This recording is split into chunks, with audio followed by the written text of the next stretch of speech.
Hello, welcome everyone, and welcome to Beyond the Takeoff, a deep dive into estimating and proposals using Stack. So for those of you that have had an opportunity to attend either of our first two sessions, welcome back. For those that are new to this, what this is really focused on is helping to review how Stack can provide added value around items, assemblies, estimates, and proposals. So we started in step one by doing an introduction of the whole process. Step two, we really focused in on the items and assemblies. Today, we're really going to focus in on the proposals and the estimate worksheet. And then we're going to finish off next week at this time by talking with some fellow customers that have used these pieces in the past, and they're going to talk about how they've proven to be successful. So with that said, let's get started. But first, just a few ground rules. So we will have everyone's phone muted. So there won't be an opportunity to ask questions during the presentation, but I would heavily encourage you all to put in your questions into the GoToWebinar dialog box. After the demonstration, then we will step through these questions for the entire audience and provide the answers. So my name is Dave Wagner. I'm the VP of Product Marketing and Business Partnerships here at Stack, and I'm joined by Troy Newman. He is our Senior Product Manager, and Troy will be doing the bulk of the presentation and a demonstration specifically on how estimates work. I also want to point out that this is being recorded, and everyone that had registered for this event will get an email, should be within the next 24 hours, with a link to the recording so they can see and rewatch anything that they may have missed.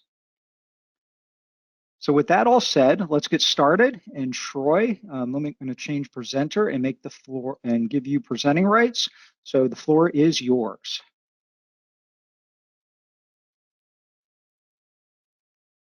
Thank you, Dave. There we go. I'm going to turn on my camera for a minute. So first of all, I'm Troy. Dave, thank you very much for the awesome introduction there. For those that are coming back, of this one, our third webinar of our four-part series, just want to say, thank you very much for attending today. If this is the first one that you're hopping in, again, thank you. We realize, how busy and how hectic your lives can be, and it just means the world to us and to me personally, that you take time out of your day to spend it here with us at Stack and learn and provide feedback. So just a really sincere thank you for being here today. But with that said, let me turn off my camera so I'm not distracting. So actually, Troy, before you get started, why don't we do a quick poll here? Awesome. So launch this off.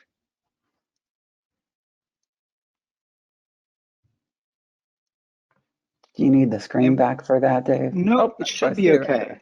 Nice. So yeah, what we really want to know is for those of you that currently aren't using Stack for estimating, how many of you are currently using Stack for estimating worksheets and proposals?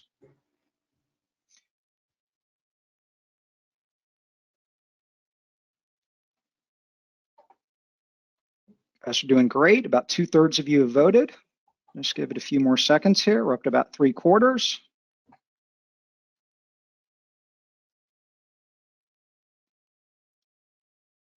Okay, so let's take a look at the results. And as you can see, approximately a little more than 50% of you are not familiar with these, and then the other half have seen it. So hopefully you'll pick up some great pointers from Troy, and for the rest of you, get a chance to see what you think moving forward in the future. Okay, so with that, Troy, all yours. Awesome, a great poll, thank you. All right, everybody, we should be looking at this project. So this is the project that we've been working on the past two sessions. So in this little small project, we've measured, only on this single plan page. And the first session was really about, labeling, kind of grouping our data. So we can see here, we measured some EFIS. If I click on this, I can see, that was assigned to the north elevation, and we called that phase 1. Down here, we have some standard brick, was in the west elevation, all of phase 1. And we also measured this little canopy up here. So we measured, we labeled, we talked about a couple different ways. You can apply the label before you measure, or you can apply the label after you measure. I mean, we're really going to put that into action today. As far as, grouping, so that once we get to, the actual proposal PDF, what we want to give to the end user or to our customer, that we can group and control that presentation. And then we're also going to use these labels to kind of filter the data, which is pretty cool. So we'll get to all that today. We also, in this last section, talked about, adding either stack assemblies or, we went through some exercises where we built our own custom assemblies and even, started out with a simple assembly. Assembly is just a grouping of items.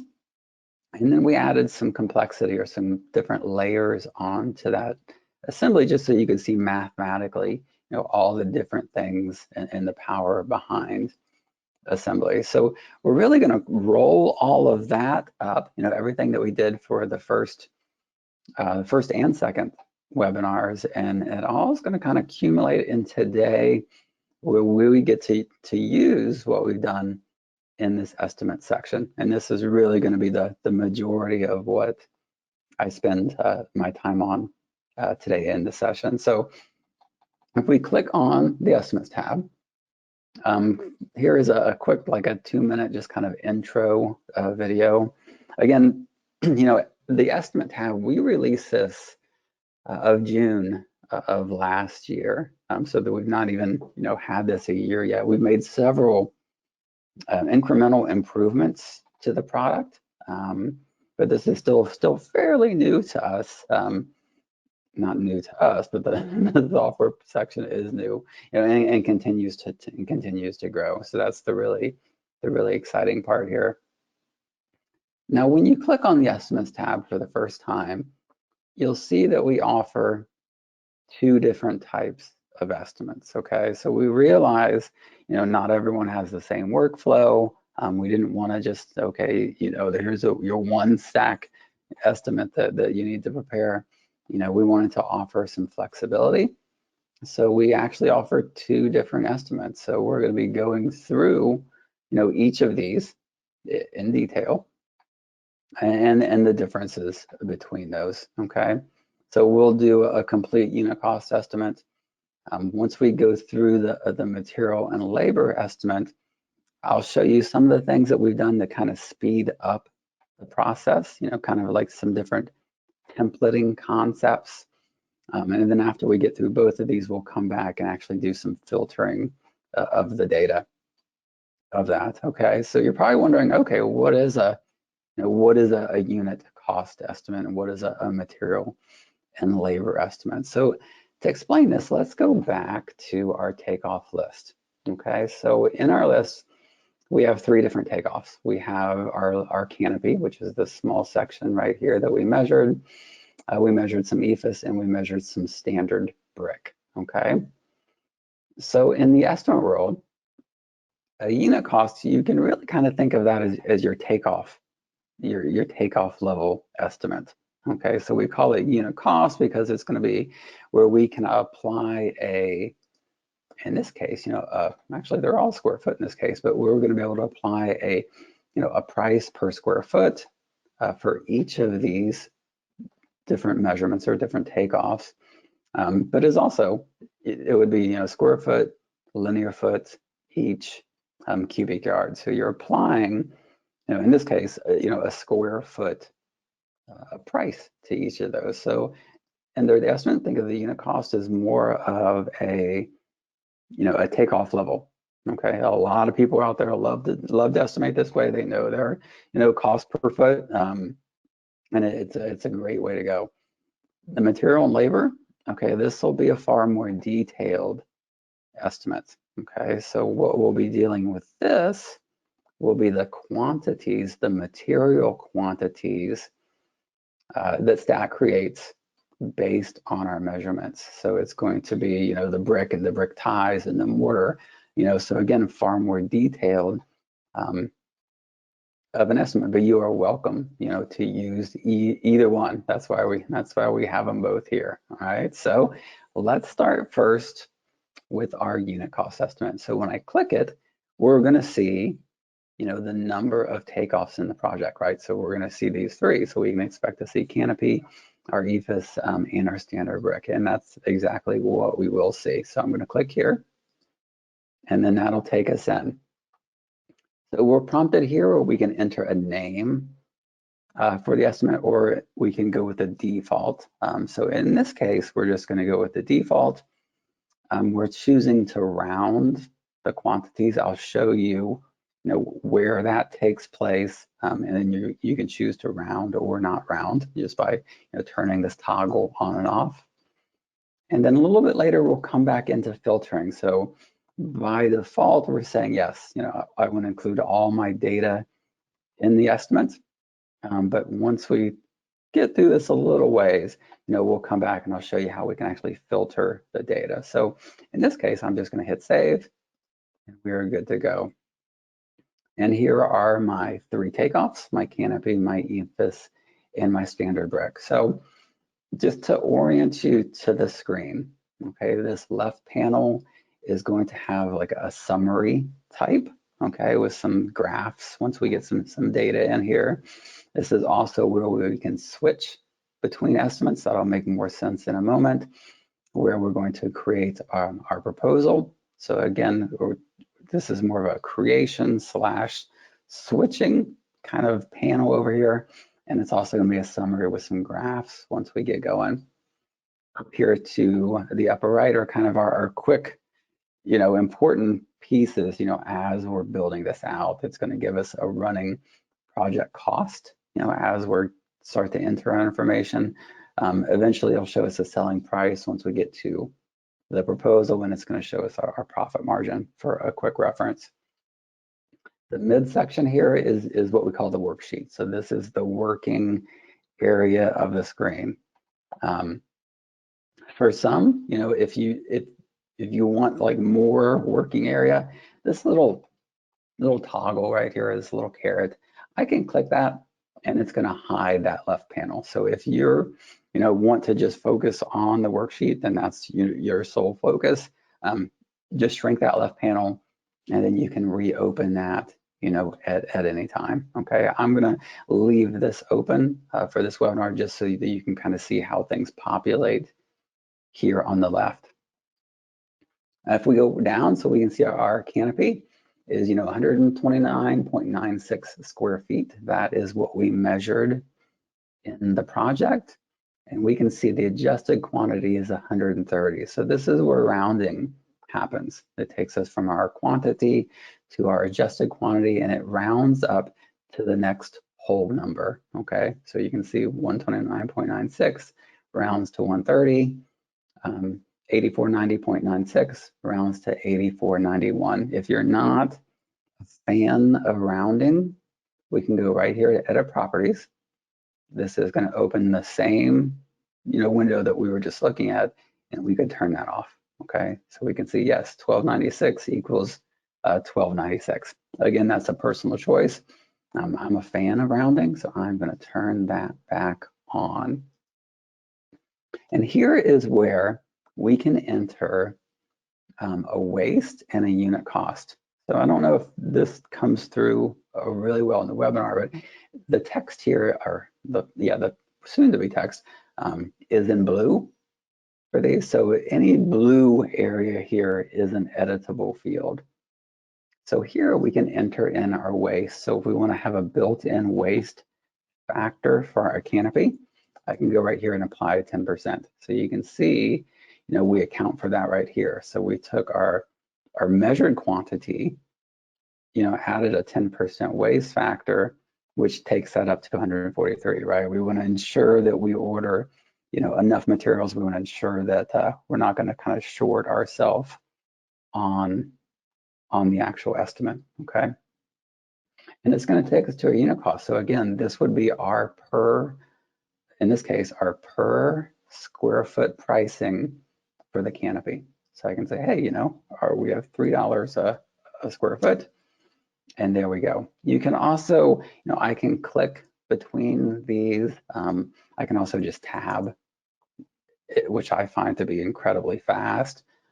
We do also have these little plus or minuses, so if you're on an iPad, that may be a little easier for you there. Waste factor, you can choose, to apply waste factor or not, right? This is completely your discretion. You can say, wow, for the EFS,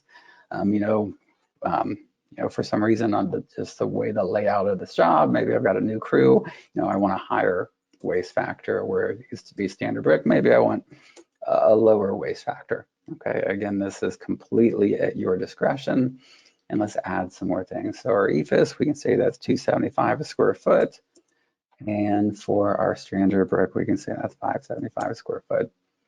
And we can start to see this graph over here populating.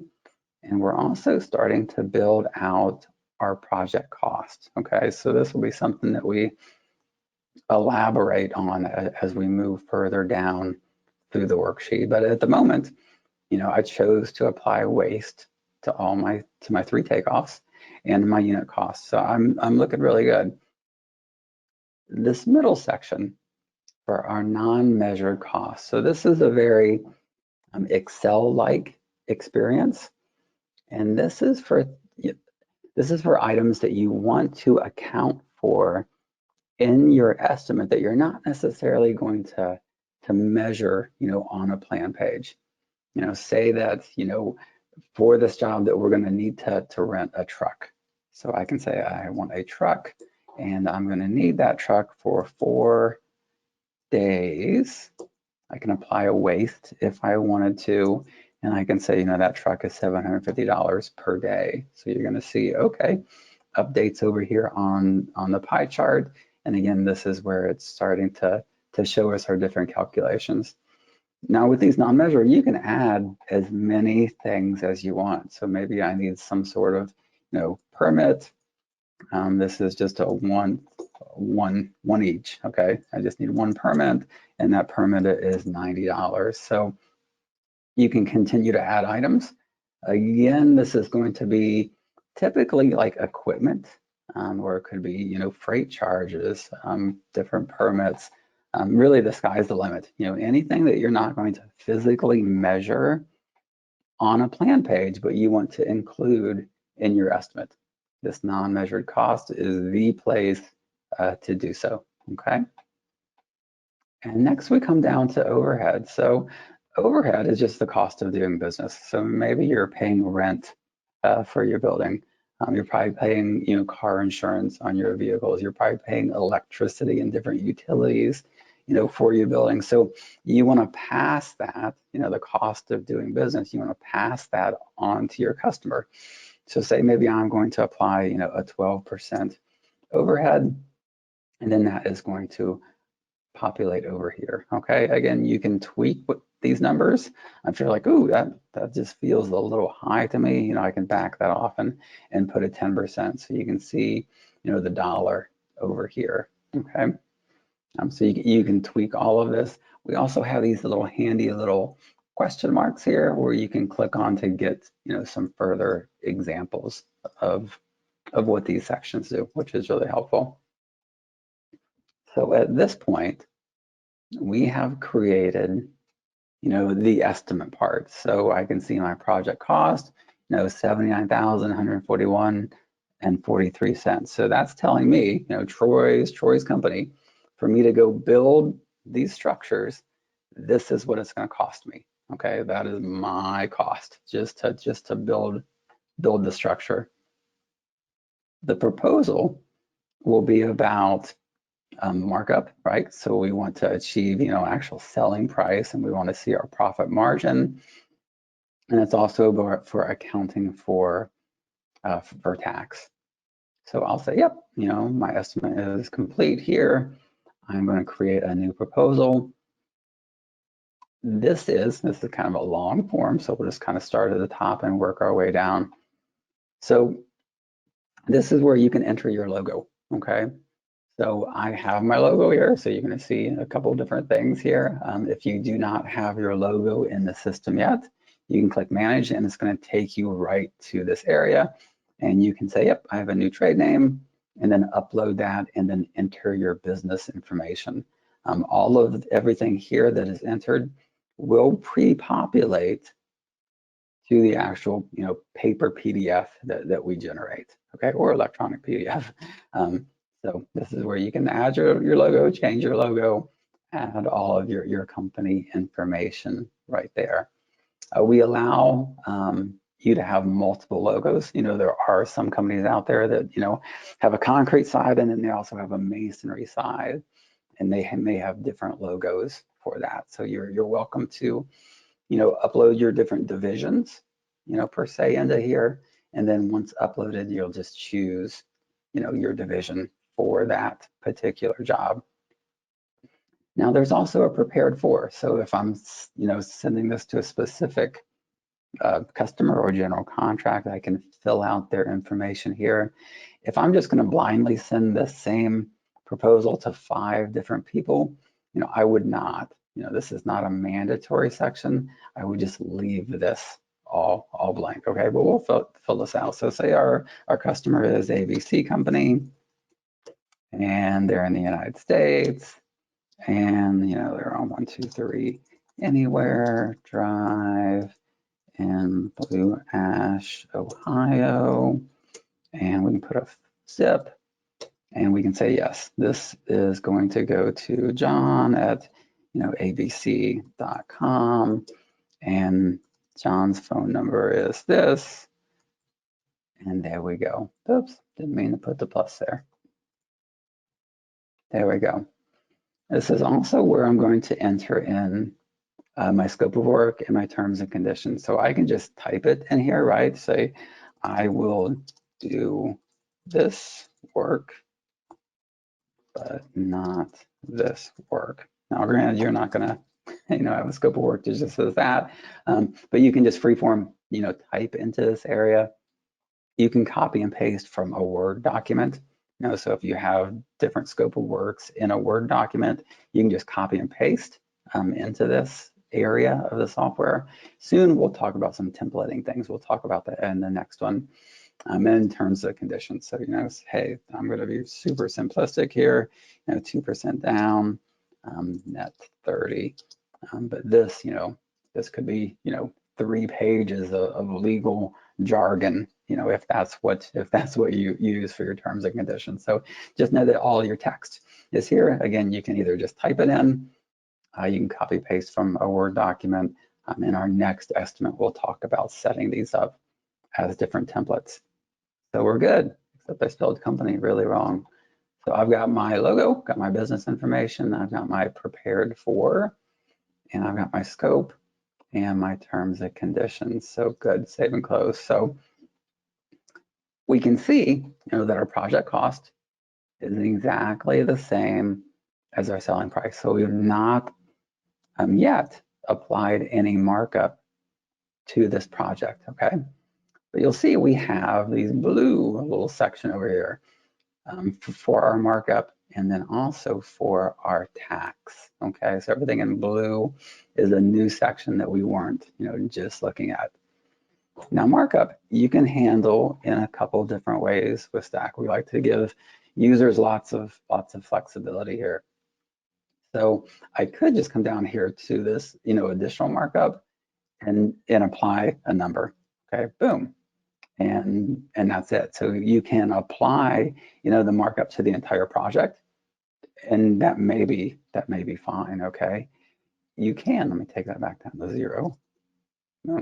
You can apply it also to the row level. So if you want to be, really careful and be like, oh, we're going to mark that up 15%. Here we're going to mark that up 22%. Brick, we can get a good deal on it, so we're going to mark that up 14%. Or you can do any combination, right? So I've got markup applied here. I could also do a markup to my truck, the rental, absolutely mark it up. Sure, we're here to make money. The permit too, if I wanted to. And we can see now, based on our row markup, we're at 13.6. That's not great, but this is where we can kind of play. Like I want to add another 10%. Oh, okay, I'm just above 20%. That feels a little bit better. But this section is all about, tweaking, trying to get the final number that you're comfortable with. Okay. Oops, I did overhead. Sorry about that. And I wanted to do markup.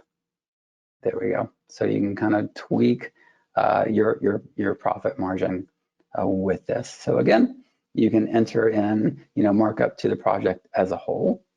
You can enter markup, at the row level, or you can enter both. Completely up to you. Down here with our tax, I can say, oh, okay, we have a 7.5% tax. I'm going to add that in there, and we're good. Okay, so at this point, we know, this is what it's going to cost me to build the project. This is what I'm selling it for, and I'm going just under a 20% profit margin. We can see our little pie charts over here with the breakdown. Okay, unit and non-measured. So we're a little limited with our categories here, right? We'll see, more of this in or more elaborate version once we get to the material and labor estimate. But this will be, a pie chart for our cost. Again, what it would cost us to build, and then down here we're seeing, price by type. So this is our selling price. Here's our taxes and our selling price with tax. And at this point, we're good to go, right? We have everything here filled out that we want. So we can go down here to download our proposal. This is where you're going to see lots of options, okay? And we'll kind of stair step into these. So the default, like if I do nothing at all, just hit download, it's going to be a lump sum total with a signature line. Okay, so let's just see what that looks like. Lump sum with a signature line, download my proposal. It's going to think for a minute, and then here we go. So, prepared by Stack. Now I prepared for ABC Company. It's got my logo up here. It's got the date. This is the name of the project, which I just called, webinar series. Here is my scope of work that I entered in, up here, my terms of service down here, and then here is my lump sum. So a lot of people don't want or are not comfortable showing like a breakdown, and they just want a lump sum total. So that is actually our default. And then here is our signature line, okay? So let's kind of mix this up a little bit. Oops, download proposal. If you don't want a signature line, this is where you can turn it off right there. So this is just an include or not include. This is where we can start to take advantage of our labeling, okay? So I can say, you know what? I want to group this by, and here are my two labels, my elevation label and my phase label. And then if you remember, we give you one for plan name. It's an automatic. You don't have to set that up. So if we wanted to group this by plan name, we only worked on one plan, so that wouldn't be great for this. But there are lots of cases where this is great, or we can actually group it by Takeoff. So let's say I want to group by phase, and you can do a single if you want. But for me, I want to group by phase, and then I also want to group by elevation. So we'll touch on this side in a second, but this is for our summary page. So again, I'm going to have a signature line grouped by phase and grouped by elevation. And let's see what that looks like. There we go. So I can see, my phase one work is, 49,542.76. That is a total of the north and the west buildings. Total is 49. For my phase two, I can see, yep, that's 46, 595.84, which is a total of my south and my east elevations. Okay, so you have complete control here. What you want to group. Here are my non-measured, and we're good to go. Okay, so this is our summary page. Okay. Now the right side over here, which we've not touched at all, is an optional page. It's a really cool optional page, but again, you control, how much detail you want to give to your customer. Okay, so let's say I want to include, a detail page, but I don't want to include pricing. So I'll leave that unchecked. and say, okay, I want to group by, let's just group by takeoff. So, and actually, let's go big.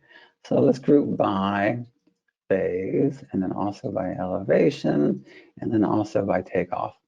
I could finish that up with a fourth level if I wanted to. So you go 2 levels on the summary page. On the optional detail page, you can go up to 4 levels. So let's see what that looks like. Download my proposal.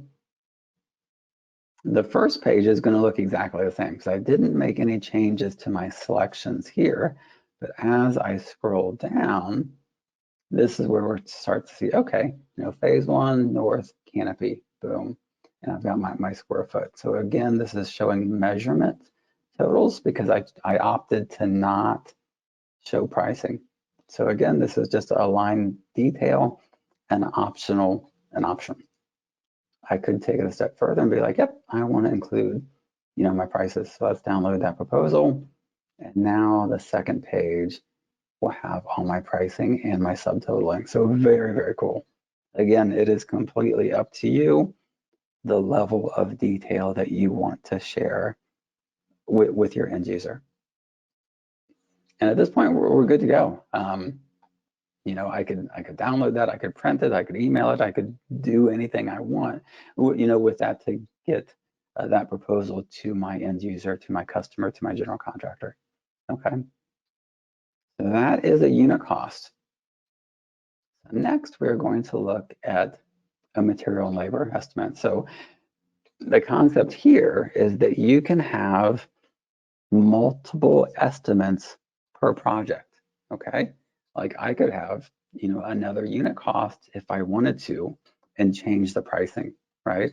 And that'll start to make a little bit more sense as we move through, but you can create, again, multiple estimates for the same project, and you can also create multiple proposals off of that estimate. So in this case, I had a proposal for ABC company, maybe there was 3 others.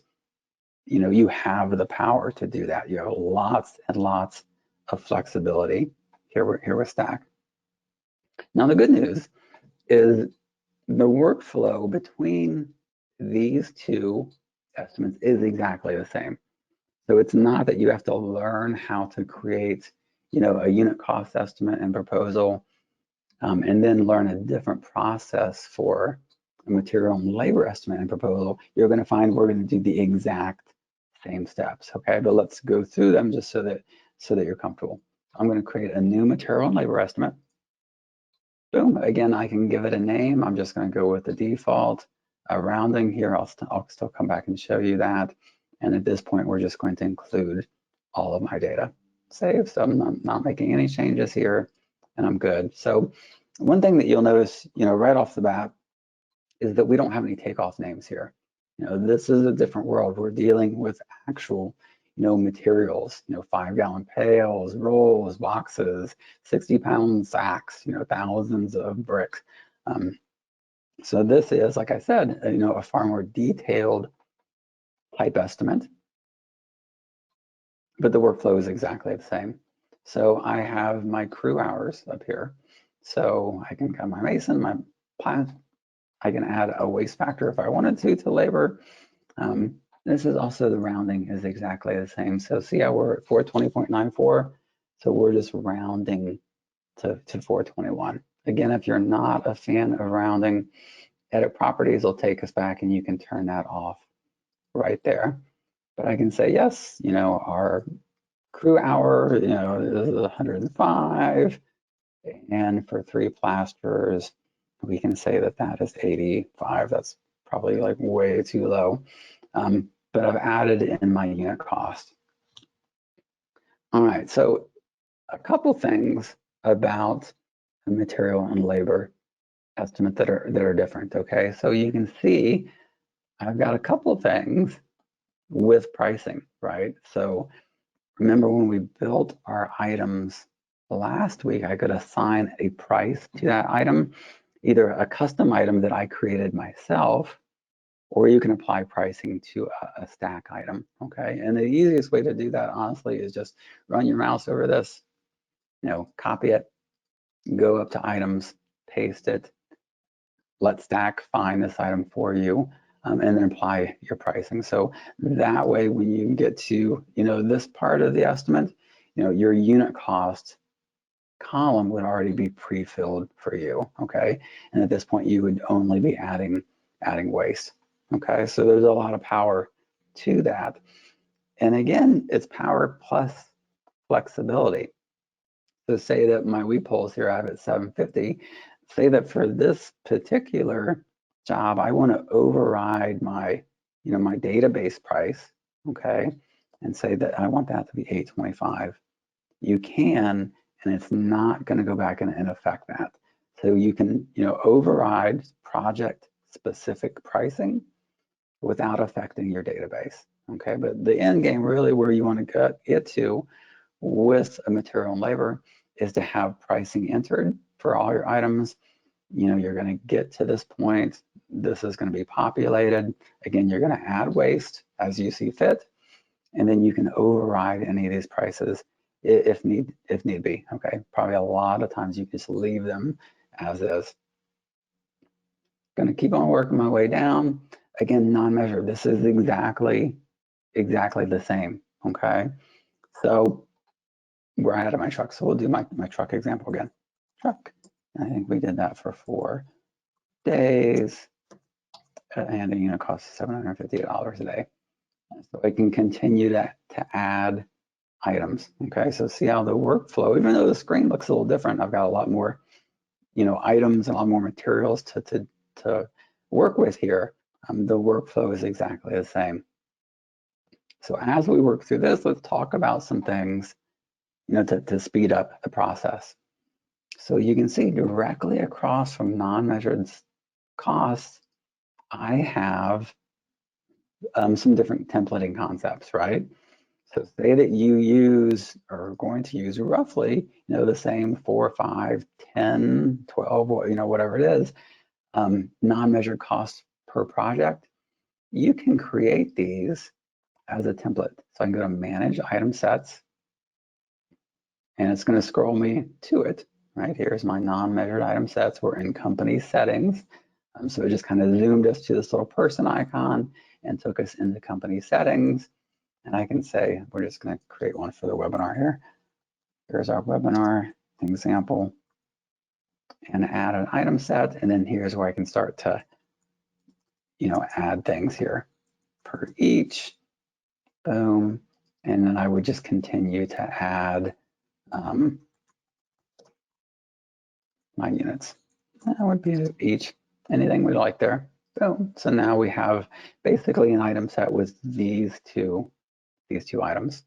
So if I go back to my project, back to my estimate, and if I go to my non-measured cost and my item sets, we can see, oh, here's my webinar example, right? So this is great. This really speeds it up, especially if you're dealing with a lot of non-measured. I can click on that, and now we can see it added my permit and my freight. Figuring that these are variable, we're not going to store a price for these.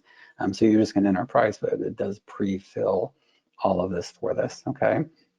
If you want to delete one out, so say, my item set consisted of these two, and I'm like, well, we're not going to have freight on this job, just hit your little trash can, and off it goes.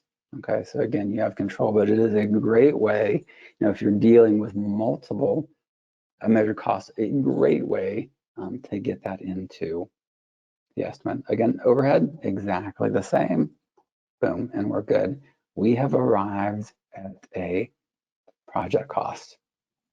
Okay, and we can see that our breakdown is by our cost types over here. So let's talk about a couple of things that we can do differently or with our material and labor estimate. So first of all, I want to point your attention to this. So this is actually a very, very important little warning box, okay? And I'll show you why this is here. If I go back to my takeoffs, I'm going to kind of show you the long way and then show you the advantage. I can see my EFS. Yes, I have an assembly attached. For my standard brick, yes, I have an assembly attached. But for my canopy, I do not. So it's going to look to see if there's an item or an assembly attached to that. So if there are either items or assemblies attached to all your takeoffs, you're not going to see this here. Okay, it just won't be present. But in this case, if I click on this, it's going to say, hey, you have a canopy takeoff that does not providing any materials for this project. So probably an oversight, probably just working a little too fast, forgot to attach one. Maybe it was intentional, and that's okay too, but as long as you're aware, okay? And we make it easy, super easy. If I click on canopy, it's going to take me to my canopy takeoff and right to this add items and assembly, and I could go add my canopy item and my canopy assembly, and that would remove this little warning, okay? Very, very important little warning there. The other thing is our cost types. So you can see that we're broken out by crew hours, by material cost. If we go to company settings again, bouncing around a little bit on you, you can create custom cost types. So when we were creating our items last week, remember we were dealing with primarily material items, but you can create as many different cost types and assign those to the items as you want to create more of a categorization method if you want. So just letting you know that you can do that. Okay. All right, we got our project cost. We're good. We're okay with the canopy and our proposal, and you'll see the workflow is exactly the same. So this time I will not fill out this prepared for just to show you what it looks like. And we have scope of work, terms and conditions. The idea here is the same, right? So we can do these templates. So I can go to manage templates. This works exactly the same for the scope or the terms. I go to manage templates and say scope of work. And this is my webinar example. And here is my example text. Okay. When we go back to our estimate, we're going to see that pre-populated. So this is a fantastic way, especially if you're dealing with, larger the scope of works and terms and conditions. Now I can just go right here and choose my webinar example, and it's going to populate that text. Okay. If you have multiples, like, hey, I want to add this and this, it is additive. So I can say, yep, I want to do my scope example. And here is all my text. So you can add those on top of each other. The same for the terms and conditions, okay? Managing the templates here is the exact same workflow. Ooh, look at that great one. I just typed in some letters. Again, ways to really speed this process up. That looks terrible. Let's not do that one. Let's go here. Up here are my terms. Slightly better, small improvement. Here we go. Again, I can add markup at the row level, but notice this. So this, my material costs, already pre-populated. So I had set a default that I want all my materials to always default to 30%. Okay, again, this is all about speed, right? So once you start to get the hang of this and start wanting to use stacks estimating proposals, you want the process to go faster, right? That's why I'm saying if you have your unit costs, already entered into your item database, if you have your non-measured set up as a template, if you have your scope of work in terms of conditions set up as a template, it can go really fast. Let me show you real quickly where I set this. Again, a lot of this kind of work happens in company settings. So I'll go to account settings, company settings, and this is actually where we just were, where we could create additional cost types. But if we look at my material, you can see I have that set at 30%. And I just click that and I set my default markup. So anytime any item that is created as a material item is going to default to a 30% markup. You can see I've got labor, marked up to 20%. This can be whatever you want it to do. Again, it's all about creating a faster work experience, okay? boom, moving right along. We can say, hey, we want to add some markup. I want to account for my material. Say, my crew hours I don't need to tax, but my material I do. Get back to the proposal, and this is the exact same, right? The exact same workflow. And I can use the same example. So I can do that by phase, and I can do that by elevation. I can say, yes, I want to include all of these things, and say that we want to do that by takeoff. So we'll get to see our 3 takeoffs again, actually just our 2 takeoffs. And I want that to group by cost type and download proposal. Again, everything is at your total control. Here's my summary sheet. Down below, I can see my EFIS takeoff. These are all the materials that roll up into my EFIS and my standard brick. Here's all the materials that roll up into that standard brick takeoff. Now, granted, I didn't have an item or assembly attached to that canopy, so we didn't see that, okay? All right, we are gonna quickly cover filtered, all right? A couple things before I jump in there. I mentioned that you can have multiple proposals, and you can. And here is where you would toggle, but you can build a new proposal right, here. Do it. PHP company, boom. Oh, terrible typing again. Poor Mac didn't even recognize it. And then you would just create a toggle where you can just toggle between your different proposals and you're good to go. Let's go to our material and labor. Okay, the workflow that I'm going to show you for filtering is exactly the same between these two. Go to my material and labor. We'll leave the name for now. I'm a fan of rounding, so I'm going to leave that. But I'm going to say, hey, you know what? I don't want to include all my data. I want to actually pick the data that I'm going to estimate. So I'm going to turn this toggle off. This is going to show us our cost type. So I could just do like a material, or I could just do a crew hour estimate if I wanted to. These are the elevations that I set up for my label group. These are the phases that I set up. And then plan name, again, we've only measured on one plan, but I can say, this will be my phase 1 estimate. And I would probably go up here and name this phase 1, right? Estimate. Or I could say this is my phase 1 north, or my phase 1 has north and south. Again, you have total control. Once I do this, it's going to filter the data. So we're going to see the quantities are less, and it is specific to my phase 1. And then I can go ahead and apply, anything that I want to here. Again, if I have my database, this is going to repopulate. I can go in and add my pricing. The key here with filtering is you don't want to go back and override it. You don't want to go back here and say, okay, now I'm going to do a phase 2 one. I'm not even going to type it because I don't want you to do it. Once you get your phase 1 estimate and your phase 1 proposal, just leave it there. If you want to do a phase 2, that is a new estimate, okay? I can say here, again, I want to filter this one. Let's go ahead and call this phase 2. And go to my phase and phase 2, okay?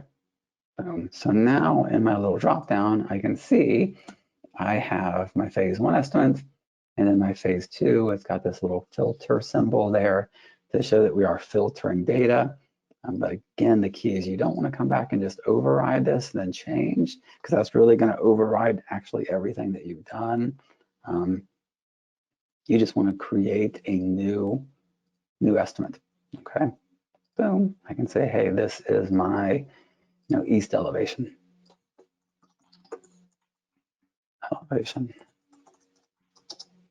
Yeesh. Oh, good job there. But you get where I'm trying to go with that, even though I can't spell it. There we go. And then you can just have, as many estimates as you want based on that same project. You can also have as many proposals as you want based on that project. So if I go back to my original material, actually let's go back to my original unit cost. I can see here is my ABC proposal. So everything is saved. You can get it right there. I can go back here and download the proposal again, but those proposals also end up here in this little notification bell. So see, my little notification bell has this little green dot. this is where my proposals are also stored. So say that I log back in tomorrow, next week, next month, or I'm like, oh, I don't want to go download that ABC proposal again. I can just go to my notifications. It'll show me the date and time and hit open document, and there it is, right? And then I can download this or print it, whatever I want to do. So just showing you, the quick way in is through your notifications. And that is it, guys. We covered a lot. So my goal was to stop talking at 150. I know we covered filtering a little quicker at the end there, but I think time-wise we're doing pretty well. Mission accomplished, Troy. Well done. Thank you, So Dave. this is now it's Q&A time. So give you guys a chance to type in any questions that you have that we want to ask Troy about. And while some people are entering some additional ones, we got one here, Troy. So Awesome. Troy, just as a point of reference, this question came in when you were doing the unit cost estimate and you started to add some of your non-measured items. So the question is, are there any plans to create flexibility to include non-measured cost with other specific items so they don't list out as their own line item? I.e., if you need a lift for the ethos, but not the brick, and you want to have each of those lines broken out on your proposal.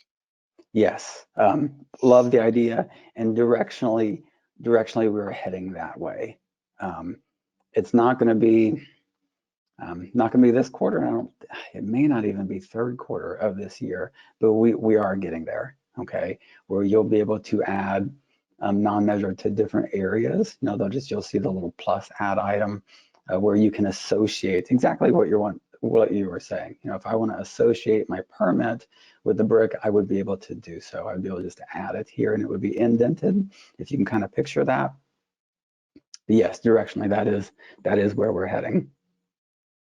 Great, fantastic. Okay, so still a little bit of time to put in some questions, but what I'd like to do is a couple more polls for you guys. So let's queue up the next one here. So the question is, if you're currently not using stacks estimates and proposals, which with a little over 50% of you were, how likely are you to give them a try after seeing the demonstration?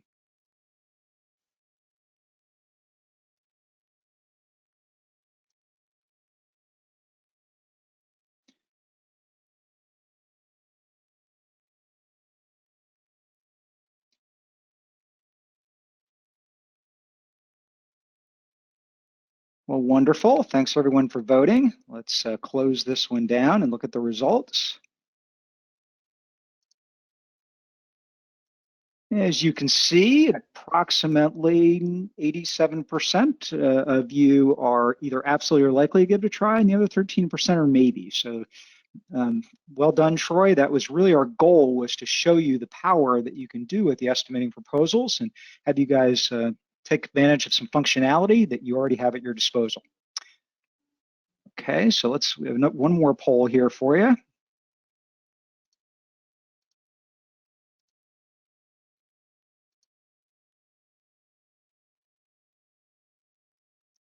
So as you move forward, which estimating proposal approach are you most likely to implement?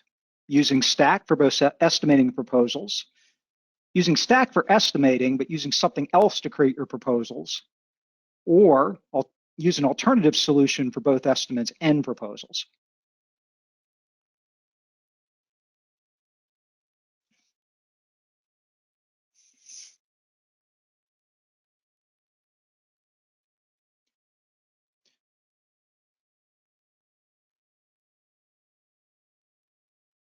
Wonderful. Well, thanks everyone for voting. So let's close this one down and take a look at the results. And thank you for this. It looks like by and large, most of you are going to use Stack, or certainly at least try Stack out for the estimating side of the house. Excellent. So Troy, any last minute thoughts before we conclude our webinar today? Yeah, let me just kind of point people in the right direction. Now, I realize, we've covered a lot, in the past 3 webinars. So let me just kind of point you out where you can get help, okay? The little question mark up here is fantastic. So this will take you to, if you prefer online help and you want to kind of go search for things yourself, this is a great place to do so. Chat now is awesome. This is click on here or click on the little green chat icon down there, and you can chat, with our staff while you're building an estimate or proposal, which is fantastic. We can just, you're working, you're typing, and then you read the chat, which is great. If you want more of a one-on-one, it doesn't cost anything at all. Once you become a customer, you get free trainings. Okay, so if you're like, hey, I watched this webinar with Troy. I need, a little bit more time or a little more attention or a one-on-one, just call and we're going to set up that one-on-one time with you to, help you build an estimate on a job that you're currently bidding. So, this certainly isn't the end. This is a great way that I'm able to, communicate with a lot of people at the same time, which is fantastic. If your learning style is one-on-one, please take advantage of this. We have an absolutely amazing training staff, and they are there to help you, okay? So just please take advantage of any or all of these resources. We are very invested to make you successful using our application. So please let us do so. Thanks, Troy. So this will conclude our third in our series. So just as a reminder, next week will be the last in the series. And will be very focused on some other existing Stack customers that have already been leveraging the functionality that Troy's been reviewing for the last couple of weeks. We'll talk about how they're using it. And as a sort of a incentive to come join, we have one of our estimators is really going to show you how he's used formulas to do some functionality as part of his assemblies that he has never been able to do in the past. And he's actually going to open up one of his projects and show everyone how that works. So hopefully you guys will all get a chance to attend, and we will see you next week. And keep an eye out for the email with a link to the recording of this event. Thanks, everyone. Thanks, everybody.